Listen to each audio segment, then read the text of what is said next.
So I would like to take a moment to recognize our institute board. Hi. Because of their dedication, we were able to put together these kind of excellent programs. So Eric Pfeiffer, who is the vice chair, principal at BCA, Bixpedosa Associates. Then Charlotte Wu, secretary, transportation engineer at AECOM, and Stephen Anderson, treasurer, project manager at David Evans Associates. Juliet Su, at-large board member, director at Transportation Corridor Agencies, TCA. Ali Zalgod, YM Liaison, payment engineer, GM Geotechnical. And Akshay Banesh, who is not here today, is an at-large board member, senior bridge engineer at HDR. Thank you all for your hard work. Okay. And before we move on to the event sponsors, I want to take a moment because I see a lot of annual sponsors here for the ASCE main branch. So I want to take this moment to thank you all. As you know, all those sponsorship and everything goes towards scholarship of the students and so on. Now I'll pass on to Eric Pfeiffer to introduce our event sponsors. Great, thanks Alahesh, and thank you everybody for joining. And a special thanks to our event sponsors today, Jacobs, Mark Thomas, Michael Baker, T.Y. Lin, and WSP. We're going to give each firm an opportunity to introduce themselves. So let's start it off with Jacobs and Irfan. If you can unmute yourself and say a few words, that would be fantastic. Thank you. Hi, this is Irfan Patel. I'm the area manager for Inland Empire for Jacobs. Sponsoring this event is something personal for me for 3 reasons. I've been a recipient of ASCE scholarship back in my college days. So it's a time to return back. I'm a resident of Riverside County, so this event is really close to my heart. Would be excited to know about the development within the county. And thirdly is Jacobs has been part of Rctc's project delivery from anywhere from environmental clearances, final design, construction management on major corridors. Jacobs has been proud to be part of the SR 91, the I-15 express lane, the I-215 central widening, the SR 74 interchange, some of the key major projects for Rctc in last 5 years. About Jacobs, we're well known in the industry as ranked number 1 design and PMCM firm with over 700 staff in Southern California.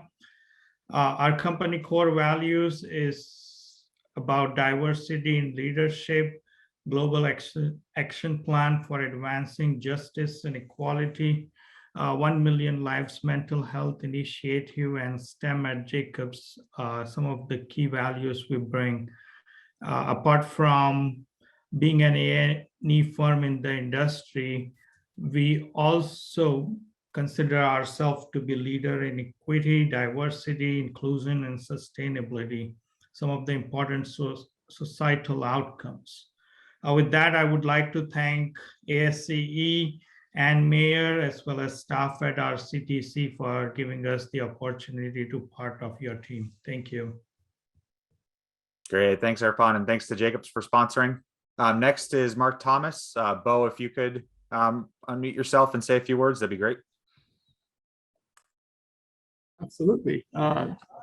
Thanks so much. I might have a little bit of background noise, which is great because that means we've got a bunch of young people in the office having lunch. So that's a new change, which is great. Again, I'd like to thank ASCE for this opportunity, as well as it's really nice to have Director Mayer here today giving us the update, and also kind of hoping that maybe this is the one of maybe the few meetings left of this kind. I think we could all appreciate being able to get back together in the near future. But a little bit about Mark Thomas. We've been around for 95 years, delivering projects for all modes of transportation, vehicles, which aren't so popular these days, but then also bike and ped, transit and rail. We provide civil and structural engineering, landscape architecture, planning and urban design throughout Southern California and California for that. But we've got 300 employees statewide, over 75 locally, and really here, and our people here are very passionate about helping the communities in which we live in and delivering on innovative solutions every single day.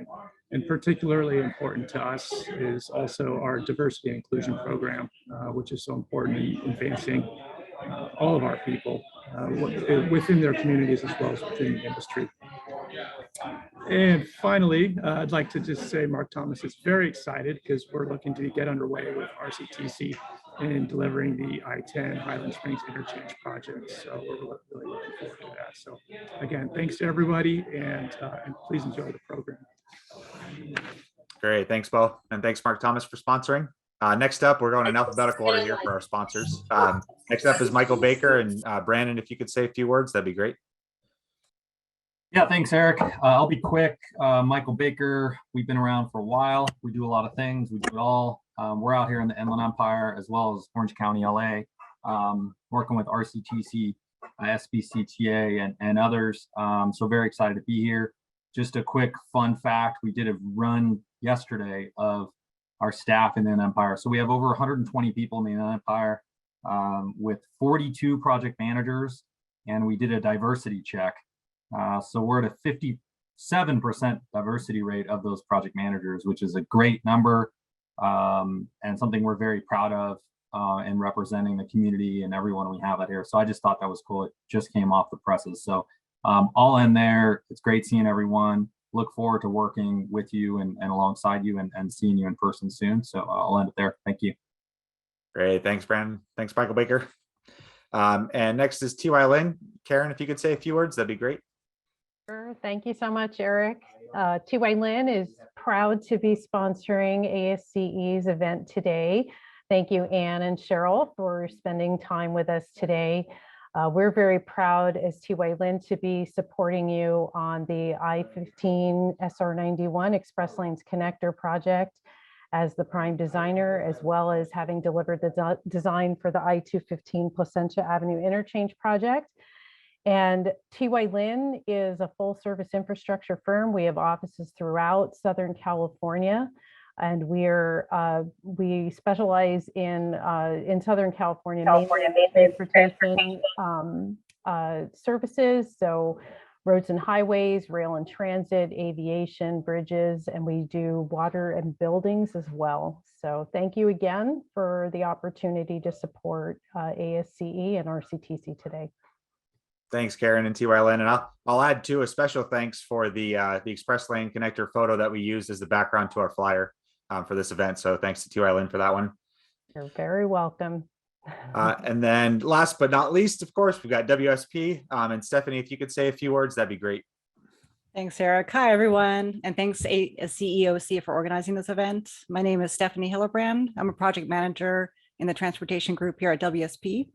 And I personally work with our engineering teams across all 4 of our Southern California offices, where we have over 600 of our local engineers that are based there. And we also have that local national expertise where we can tap into some of our specialty and advisory services for tolling, zero emission, and other advanced technologies that are definitely paving way for transportation in the future. WSP is currently working with Rctc on toll implementation and construction support for the I-15 express lanes. And we're also leading the planning and design for an innovative smart freeway systems along I-15, which is a smart algorithm for intelligent ramp metering systems, if you've heard of it before. And so it's been a good opportunity to apply both our highway knowledge and some of our specialty technology expertise. And finally, I'd like to extend a special thank you, of course, to Anne and Cheryl for taking the time to speak with us today. We're definitely eager to hear about your insights about the current direction of the transportation industry and the outlook for Riverside County. Thank you. Great. Thanks, Stephanie. And thanks, WSP. Special thanks to our sponsors here. These events are in part possible due to our sponsors, but it also allows us to give out really excellent scholarships to up and coming students in the transportation and development field. So really thank you guys for your sponsorships, and thanks to everybody for attending and helping participate in our goal of giving out those scholarships and really helping foster our industry. With that, I'll turn it back to Alahesh and we'll get into the meat of the presentation here. So thank you, everybody. Thanks, Eric. So today I have the honor to introducing Ann Mayer, Executive Director of Rctc. As the Executive Director of the Rctc, as of 2021, the managing agency of the Western Riverside County Regional Conservation Authority, RCA. Annie Mayer leads a staff of 77 with an annual budget of 1.4 billion. Rctc is the regional transportation agency for Riverside County, the nation's 10th most populous county. The RCA implements the multiple species habitat conservation plan, the largest plan in its kind of the country, with the goal of conserving 500,000 acres to protect 146 plant and animal species. Under Ann's leadership, Rctc has delivered on promises made to the voters of the Measure A half-cent sales tax measure, which provides funding for transportation infrastructure and historic investments in habitat conservation in Riverside County, and ensures that transportation projects and programs support multimodal transportation solutions, roads, rails, and trails that safely connect the county's diverse communities, offer mobility choices, and reduce traffic congestion. And spearheaded innovative financing and design build contracts for the I-15 express lanes and 91 express lanes, the county's first tolling facilities. She also led the successful delivery of the first Federal Transit Administration Small Start project in the region, the the 91 Perris Valley Channel line, Metrolink extension, a historic 24-mile extension of commuter rail service in Southern California. Ann is the past chair and current board member of the Self-Help Counties Coalition and Mobility 21, Southern California Public-Private Transportation Advocacy Coalition. Prior to joining Rctc in 2005, Ann was the Caltrans District 8 Director and is a graduate of Michigan State University and is a registered civil engineer with more than 38 years of service in the transportation profession. The Riverside County Transportation Commission has projects throughout the county underway with more construction on the horizon. Rctc Executive Director Ann will provide an update about upcoming short-term and long-term projects and potential changes to future state and federal transportation funding policies. On behalf of ASCE, T&DI, thank you so much for giving us the opportunity to hear from you. So I turn the mic to Ann right now.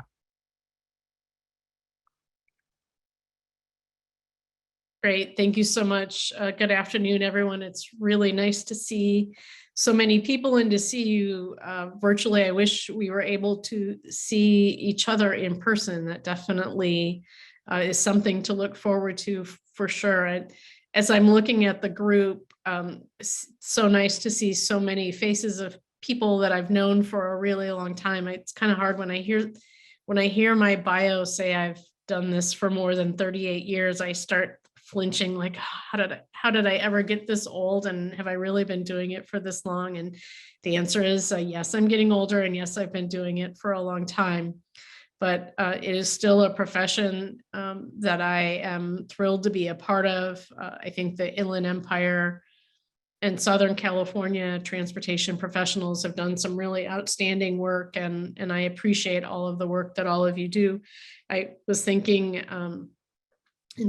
about the timeline. If I was giving away a prize today, the prize might be for the person I've known the longest on this call, and that would be Mr. Tim Kirkley. So Tim, I don't know, I'm losing track, maybe 35 years ago, we were playing softball at Caltrans, something like that. So anyway, it's nice to see some old friends as well as new transportation professionals here in the Inland Empire. I appreciate Cheryl Donahue joining us today. Many of you know Cheryl throughout her career. She's been an outstanding communications professional in the transportation industry, and we're thrilled that Cheryl leads up our public outreach at Rctc, and we certainly have been keeping her busy for the past couple of years. So if we could go ahead and get started, I want to give you some updates on projects and programs and kind of, you know, some of the basics, but also talk a little bit about the future and some of the trends that we're seeing now in the transportation universe. So Cheryl, thank you for putting that up for me. And we can go to the first slide. Okay, I'm going to try and roll through this relatively quickly so that we can get to some questions, answers, and discussion. And I'm not sure about the rest of you, but I'm not seeing the PowerPoint horizontally. Can anyone else see it in its full? We're seeing the same thing, yeah. Stand by. Okay, hang on. Okay.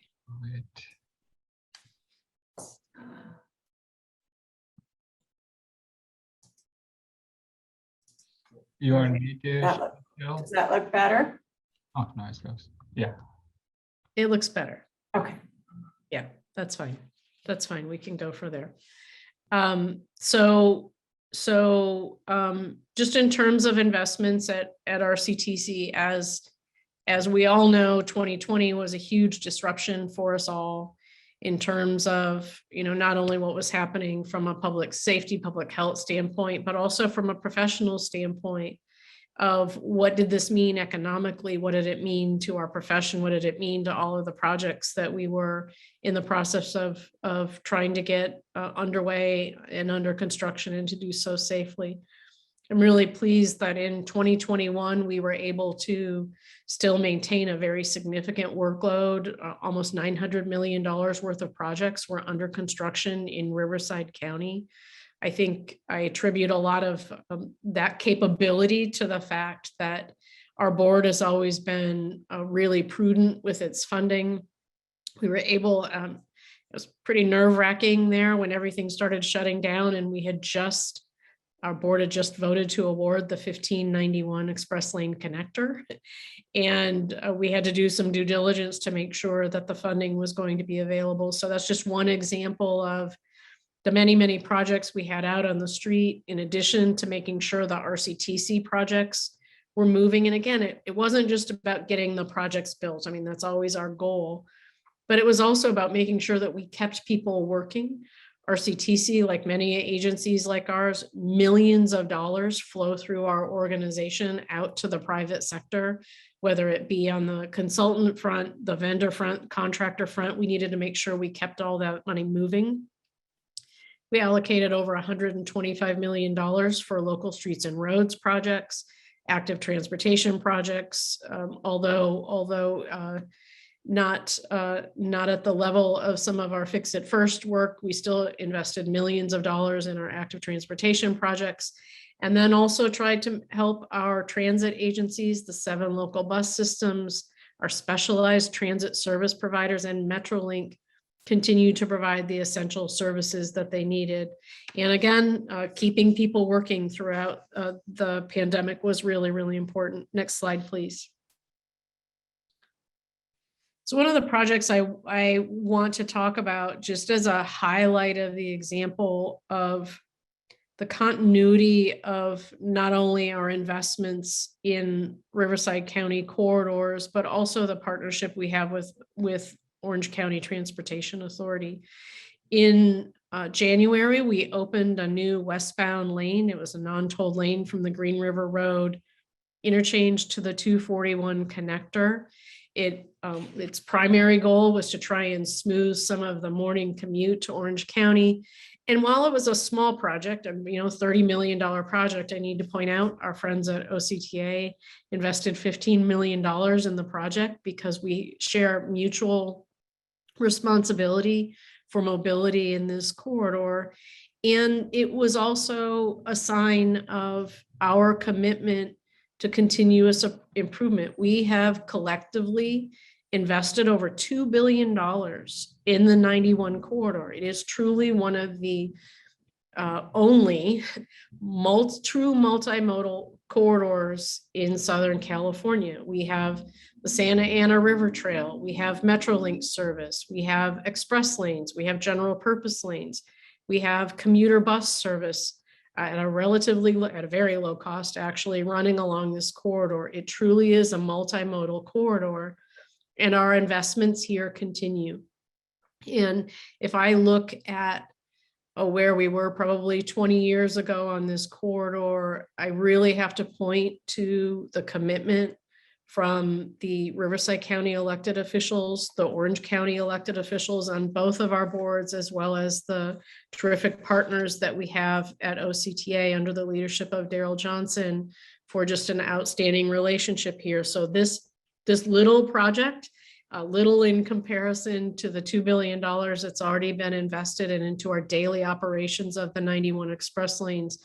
This is really just a demonstration of just how much this partnership can do when we work together.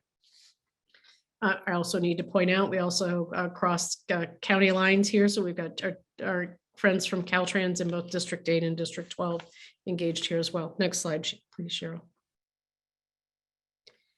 Other projects under construction, and if we were all in person today, I would ask the question of how many of you have driven through the Badlands to see the Route 60 truck lane project. I'd want to see you all raise your hand. If you have not driven through there, it is a spectacular project. The work that Cheryl's social media team has done, if you haven't seen it, check out some of our Instagram project drone footage that really shows tremendous work being done there. That's a partnership project with Caltrans. We're adding a lane in each direction. It will open here in the next couple of weeks. It has been a tremendous project that will absolutely improve safety on that corridor. Skanska is the contractor and they've done a phenomenal job. So I'm really excited that the Badlands project is almost done. I've talked before, the 1591 Express Lane Connector project is under construction. It is a complicated piece. Although it's just a few structures, it is a complicated few structures that need to thread their way in between all of the other structures that exist out there on the 1591 interchange. Another really important project that will ultimately connect the 91 Express lanes with the I-15 section to the north. We've got interchanges under construction. Railroad Canyon just opened, and the Placentia interchange.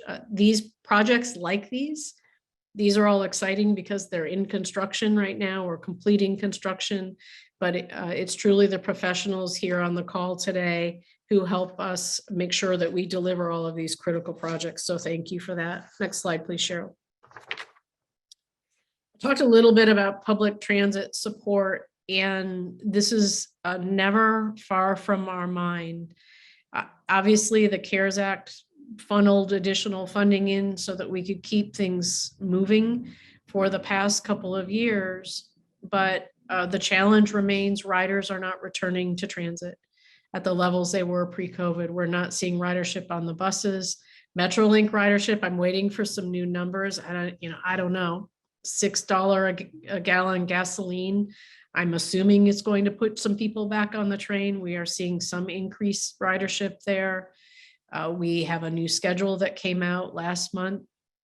So we're hoping with additional service being restored, the gas prices being what they are, and people starting to use Metrolink as a reliable source for transportation. But if I had to flag one area for you to be paying attention to is what do we do related to public transit? How do we make sure that we have reliable, predictable service that is affordable and effective and efficient? And so challenges remain here in this area. We continue to invest in our Metrolink stations. We own 9 stations in Riverside County. We're continuing to invest there.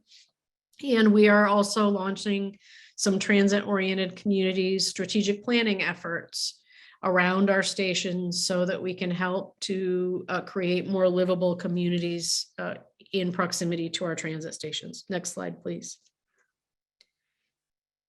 We're also continuing to advance projects that are multimodal in nature. Our I-15 Express Lane project opened last year. We're seeing significant usage there. It's a real test there, and that dynamic pricing is in play. And so we'll see how that technology helps us better manage demand along the corridor. That's been a very exciting and very, very, very successful design build project. If I wasn't sold on design build as a delivery mechanism before, I sure am now after the 91 express lanes, I-15 express lanes, and now the 1591 express lane connector. It is a method that can help us build the right project at the right time. It is not without challenges, but it certainly helped us deliver on I-15. With the cost savings there, we are able to build an additional operations project south of Corona. We're working on the environmental document for the southern extension, another 16 miles down to Lake Elsinore. And again, focusing on additional interchanges, downtown Riverside Station and the Santa Ana River Trail. Next slide, please. With all of the conversations about rail, I never thought I would say this, but I think Coachella Valley rail service might actually be a feasible expectation. We've been working to secure rail service to the Coachella Valley from Los Angeles for a couple of decades now. It's taken a while. Our Tier 1 environmental document, knock on wood, is hopefully going to be released from FRA here in the next couple of months so that that Tier 1 environmental document can be approved. It is envisioning twice daily service round trip from LA Union Station to the Coachella Valley, LA Union Station, Fullerton, Riverside, stop in the San Gorgonio Pass somewhere, and then additional stops along the corridor. The stations have not been identified yet. That's for subsequent evaluation. We really see rail service as an important alternative. And I need to point out Amtrak service is where the focus is, because this whole route is on Class 1 railroad lines. And so Amtrak is the only passenger rail entity with the authority to run on Class 1 railroads without agreement from the railroads. So stay tuned there. We are trying to cobble together $60 million for the Tier 2 environmental document. We have $25 million that was approved by the California Transportation Commission in the STIP, State Transportation Improvement Program, a couple of months ago. We're waiting on the news for a federal $10 million grant. And we've been making budget asks of our delegation members. So we're really hopeful that we can put together the full $60 million so that we can put this out on the street for a Tier 2 environmental document. Next slide, please. So as mentioned at the beginning, starting in January of 2021, Rctc became the managing agency for the Regional Conservation Authority. Many of you are probably familiar with the Multi-Species Habitat Conservation Plan in Western Riverside County. Since it has been in place, the impact and the streamlining it has allowed for infrastructure projects has been quantifiable. And that was always the question.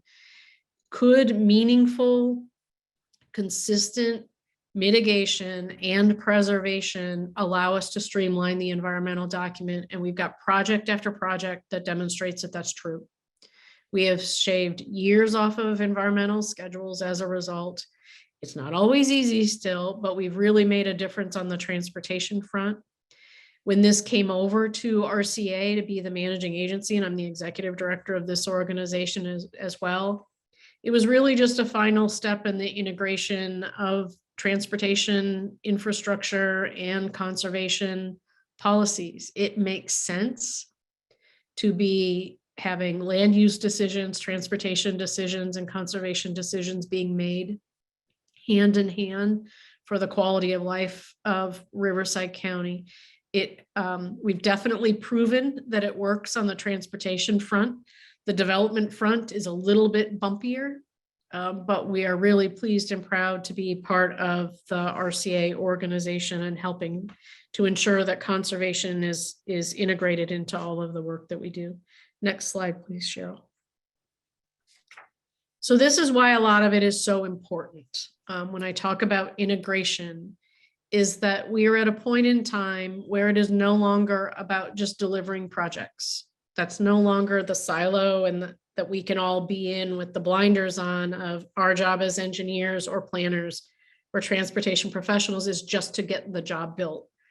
We still have to do that. We still have to be experts at project delivery. We still have to be efficient at project delivery. We still have to do it in a way that addresses community needs, but we're at a point where policies are colliding and they're inconsistent. We're at a point where we're needing to reconcile climate action planning and policies with housing and land use planning, with transportation policies, and balance those with regional needs. Riverside County is one of the fastest growing counties in the country. We were just talking, Brandon was just talking about the housing market right now. Well, the housing market in Riverside County is pretty intense.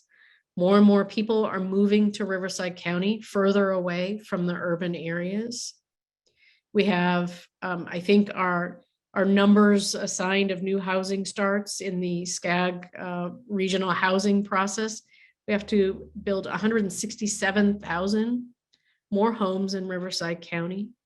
The jobs are not coming with the homes. So even if some people can work remotely, it's kind of hard to tell a construction worker that, go build a bridge via Zoom. We have a lot of people who still need to travel using a road, using a car, using a truck to get to work. And these policies are all colliding against each other. SB 743, the law that imposed the intent towards reducing vehicle miles traveled, has been taken multiple steps further than what the original legislation has intended. And we're now at a point where Caltrans and the State Transportation Agency have policies in place where this is not vehicle miles traveled per capita. It's not about programmatic planning. It's not about looking at a system as a whole. It's 1 mile of vehicle miles traveled is significant. This issue has the single biggest potential to gridlock the Inland Empire and Riverside County. The policies are being implemented in a one-size-fits-all, and that's not how California works. This is an area where the RCTC board has been paying a great deal of attention. I've been invited to a meeting later this afternoon on this subject. And I have to tell you, I'm a bit nervous about it because I really struggle how to communicate just how significant this can be to the Inland Empire in a way that gets anyone in a decision-making position to pay attention. It looks like the Inland Empire could get left behind. And by left behind, I mean, we could be in a position where interchange improvements are not allowed. We have the Smart Freeway Project, which is use of technology to synchronize the on-ramps along the 15 corridor. We have to do 743 analyses of those too. So we're at a really critical time in our profession, and I encourage all of you to pay attention to these policies, to weigh in on your professional perspective about what this will mean from a transportation and mobility standpoint. These issues don't all have to be mutually exclusive. We can develop really sustainable, climate-friendly transportation and land use developments in a way that allow people to live their life as they choose, as opposed to taking absolute positions. This is a really serious situation. There's legislation currently in Sacramento that will prohibit Caltrans from expending any funds on any state highway activity in any disadvantaged community. There are efforts underway that disallow any type of capacity project to be built. And it doesn't mean it's any easier on the transit side either, because people don't generally, while everybody says they want to love a train, most people who live around train tracks and train stations don't want trains. So even transportation projects that fit in the climate action, transit-oriented development policy bucket, the communities don't necessarily want them either. So I think we're at a really pivotal point in policy issues, and I would encourage you all to pay very, very close attention. Next slide, please. So in terms of doing business with RCTC, let me talk about a few other things before I talk about this. I think the other issue that we're really facing is a workforce development issue. And I am so thrilled to see so many people joining us here today. I'm really thrilled to see the next generation or two coming up through the ranks in the transportation profession, because we're seeing a significant turnover. COVID has accelerated, I think, a lot of retirements, people making different career choices. And our industry is at a point where we really need to find ways to continue to encourage as much as we can through organizations like ASCE and WTS and APWA, of encouraging high school and college students to come into our profession.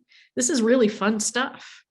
And there's an opportunity for people to make a really good career out of the transportation profession. And I think it's really important for us to work together to do that. We have struggled to find additional staffing. I think there was an article in the paper yesterday about Riverside County. The county itself is having a hard time with attrition and recruitments.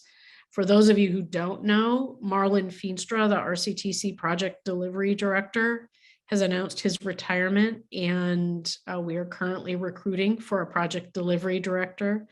The recruitment period ended last week, but Ralph M. Anderson is handling the recruitment for us. It is still open and on their website until the position is filled. So very much, many of you know Marlon. He has been a really important professional at Rctc and someone who's really worked very collaboratively with your industry. And I'm really looking forward to seeing if we can find, we'll never replace Marlon, but we need to find someone who is as outstanding of an engineer as Marlon is. Also, John Standifer, the Rctc Deputy Executive Director since 2008, more than 20-year employee of Rctc, has also announced his retirement, and he'll be retiring at the end of the year. And I will be making an appointment on that position shortly. So that's what's going on internally at Rctc, doing business with Rctc. We do all of our work through Planet Bids. Very much appreciate that many of you have been on our consultant teams for many years, and hope to see that continue going forward. I had a question in the earlier about, will we start going back to in-person interviews? I've made a note to talk to our procurement team about that. We know how much time and effort you all put into the procurements, and we appreciate. I think one other thing I'd like to leave you with, our projects take a very long time. Many of you have worked on the Mid-County Parkway with Rctc for more than 15 years. We were getting ready to award a design contract on a segment in the city of Paris in February, and the city council said that they didn't want the project. So for the past couple of months, we have been reevaluating what our next phase of Mid-County Parkway is, and tomorrow at our board meeting, we will be recommending deferring the section in Paris and pivoting over to a 10-mile section in the county of Riverside on Ramona Expressway. So we're doing everything we can to keep the Mid-County Parkway moving. We'll be working on a section in the county of Riverside where there have been a lot of safety issues and significant fatalities and injuries. So we're pivoting where we're supposed to, which is focusing on public safety and doing the right thing for the traveling public. So if anyone really wanted to see an interesting, potentially exciting Rctc meeting tomorrow, we are in person for the first time in the board meeting, in the boardroom at the county building. Last slide, please, Cheryl. Okay, I've talked for a long time, covered a lot of information. Very happy to join you today, and also very happy to answer any questions that you may have. Thank you. Thanks, Sam. We are posting some questions here. Yeah, and we'll just go in the order per Eric's comment right here. Yep, feel free to just write your name, company, and we'll go ahead and call on you in order.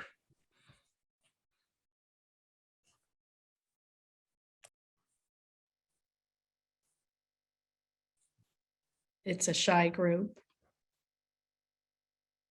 It is fantastic presentation, Ann. I'm really happy you covered all these huge policy items that we've got that could reshape our industry entirely. So I know a lot of us are vaguely aware of them, or some are heavily focused on it, but it has the potential to reshape our entire industry. So I'm glad that you're staying acutely aware of what's going on and participating in that policy development.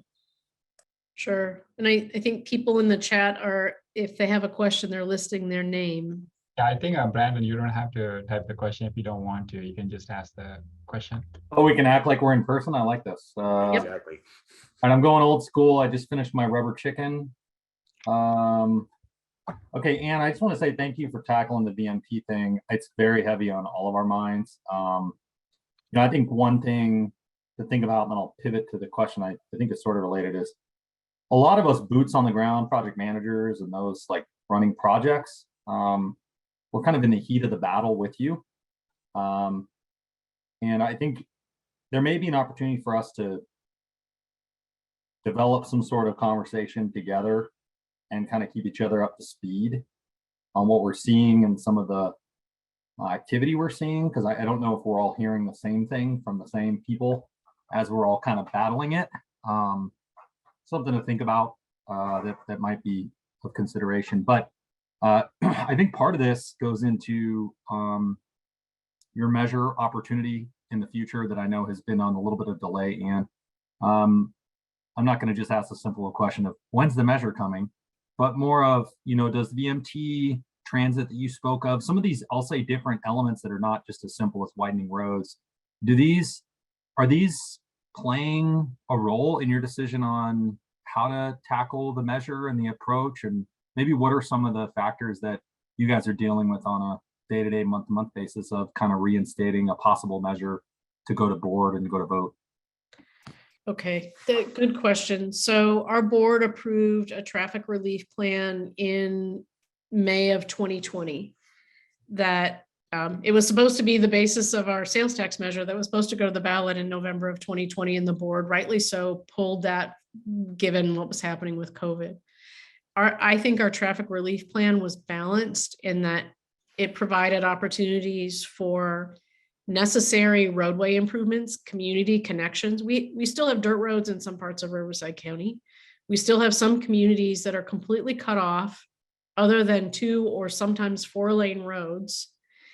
We need a completed transportation roadway network in Riverside County. So it had roadway components, it had fix it first components, flexibility for rail, technology, transit, mitigation of vehicle miles traveled. And so I think we had a good comprehensive plan that actually matched what the voters in Riverside County said they wanted. We built the plan based on years of outreach and town halls and surveys and public meetings. We believe we built a plan that still is valid today. If you talk to most people about what they wish related to transportation, they just don't want to be stuck in congestion every day. They want more choices related to buses and trains. They want walkable communities. They want what all of us want, which is a really good quality of life. So I think the challenge here is what a majority of people in Riverside County want, and what the majority of elected officials in Riverside County want are, how do I say this politely, are not being considered by decision makers in Sacramento who want people out of their car and an urbanized lifestyle that a lot of people in Riverside County aren't interested in. And I think that's where the biggest challenge is there is a major disconnect. I also think there's a major lack of understanding of all of the terrific things we've already done. I mean, we told express lanes 15 years ahead of where that conversation took place at the state level. And now the state is even saying express lanes are not acceptable because they increase VMT. So I think at the end of the day, we're going to be in a situation where There will be legislation that will prohibit us from building our expenditure plan projects that we currently have and any future expenditure plans. One of the pieces of legislation out there right now would require self-help counties to report to the CTC how our expenditure plan projects line up with California's goals, reporting on project delivery. So we're headed in a direction where sales tax measures will no longer be independent as they were intended to be. So would that mean we'd pivot? Maybe. Does that mean we say we're done on the state highway system and we only focus on local roads and on rail? I don't know. Stay tuned, because I'm not sure how it's going to look. I really am not. I'm not sure that LA will stand silently for 4 sales tax measures to be taken over by the state and the CTC. Not sure that they'll stand for that. Well, yeah, thank you. Let us know how we can help. You know, besides the business end of it and the money, like we're all going to be busy. There's not enough engineers and there's plenty of infrastructure. So for the purpose of doing what's right, let us know how we can help. Thank you. Yep, you bet. Thanks.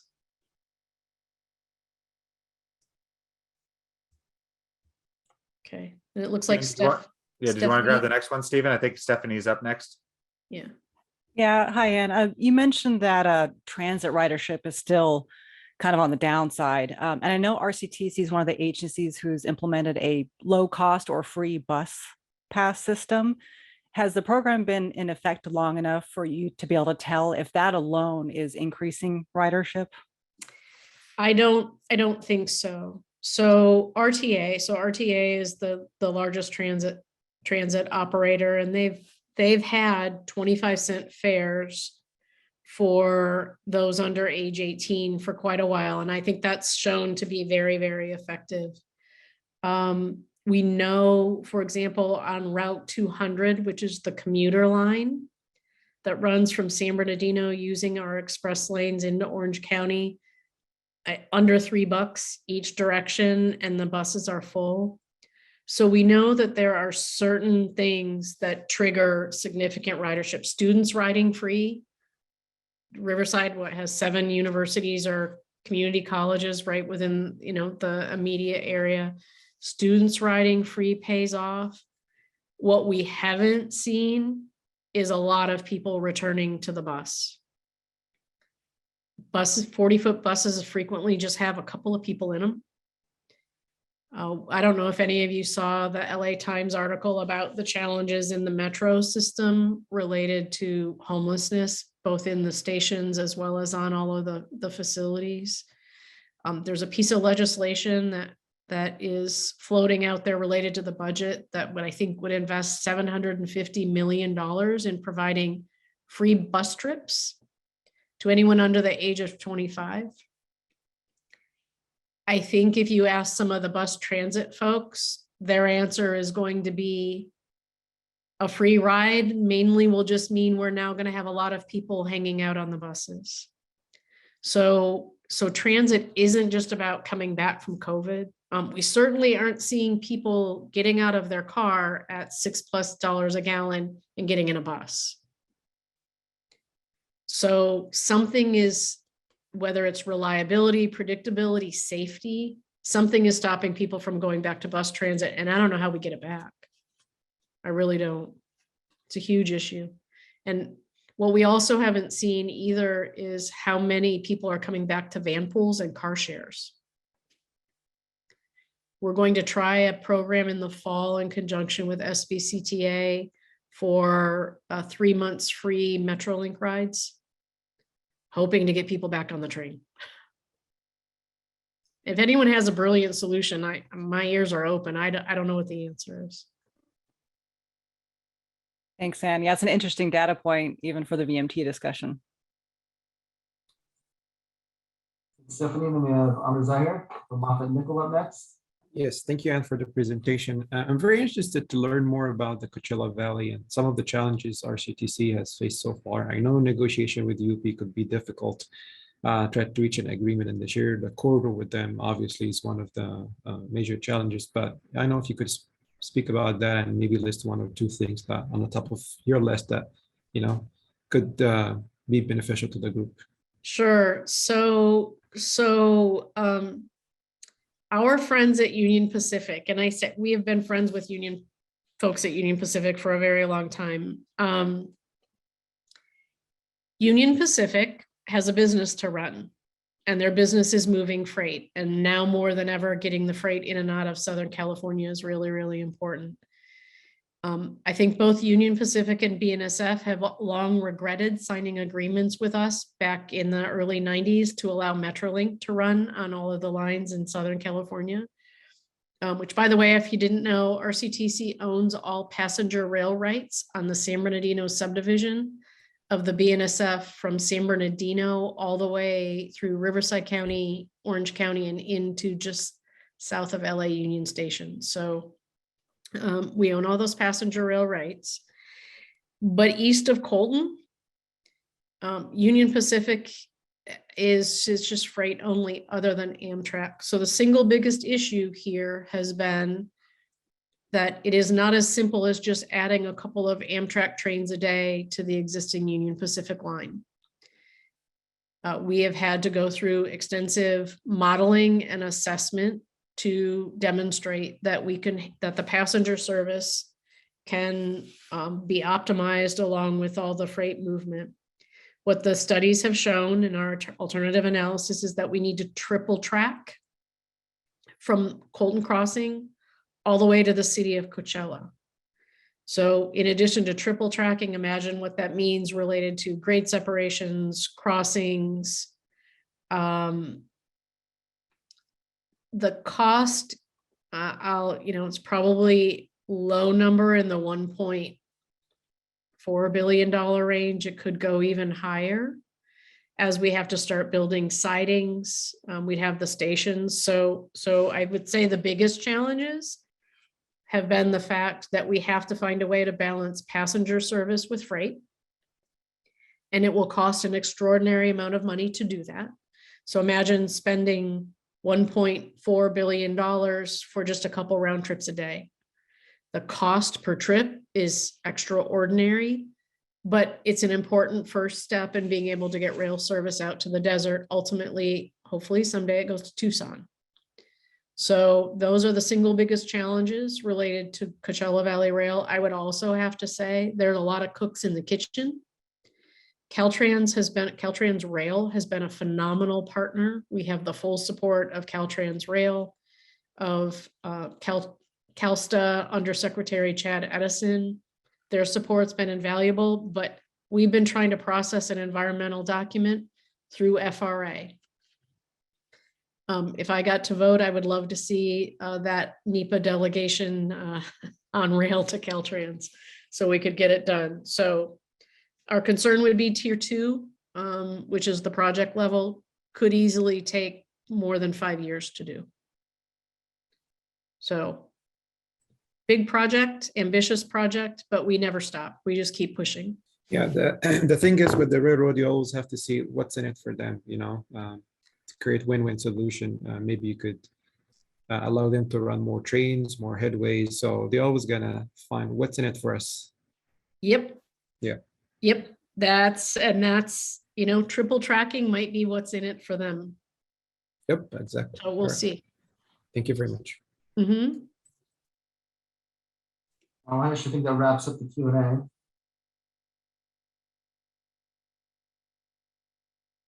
Okay, well, thank you very much. Appreciate the time. Yeah, so if that is it for our Q&A, so this is Charlotte with the secretary with the T&DI. I would like to just take a couple minutes from everyone so I can get some screenshot of all your smiley faces. If we can go to the gallery mode. Actually, I guess you don't have to change that. I can do that myself. Okay, so I'm gonna go through each slide. There's total of 3 slides here. Let me start with the first one. So I'll count on 3 and then you guys can say cheese for the slide number 1. Okay, cheese. Thank you. We need some countdown music for this. I don't know what slide I'm on. You know, we're gonna do different smiles for each slide. All right, well, then I guess every time I say cheese, just smile then. Okay, I'm gonna move on to second slide now. Okay, 1, 2, 3, cheese. Okay, thank you. I'm gonna move on to the third slide. Okay. Third slide, 1, 2, 3, cheese. Okay, I got everyone. Thank you. Let's see. Let's move on to the upcoming events. If I can get the slide for that. Yep. Great, thank you. So our upcoming event will be on June 14th, Tuesday, and featuring SBCTA Dr. Raymond Wolf.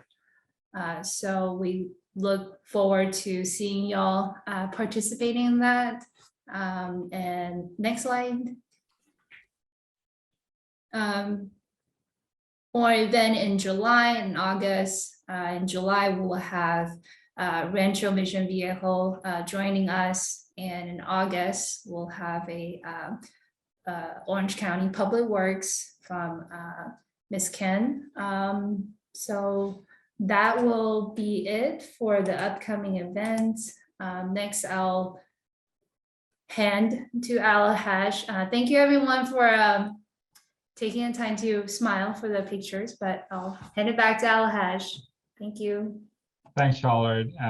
So we're closing right now. So Anne, thank you again for taking your time to be here today and giving our members an opportunity to hear from about Rctc, current and upcoming programs and projects and so on. If you don't mind, let's give a big round of applause to Anne for taking her time and coming in. Thank you very much. I really appreciate it. Look forward to seeing many of you in person in the near future. Sure. And also, I want to take the time to thank you to the event sponsors and all the attendees. We started the Chapter Institute, then it went down, then we started again. So as you mentioned before, we were able to give very healthy scholarship because of your support. So this institute holds the highest scholarship out of all the Institute of Orange County branch. So the only thing is, as you know, what happens, it helps the next generation of civil engineers in the transportation industry. So, we're helping the future. That concludes today's event, and we hope to see you at the next month's event, which is SBCTA. Ray Wolf will be here. Thank you, everyone.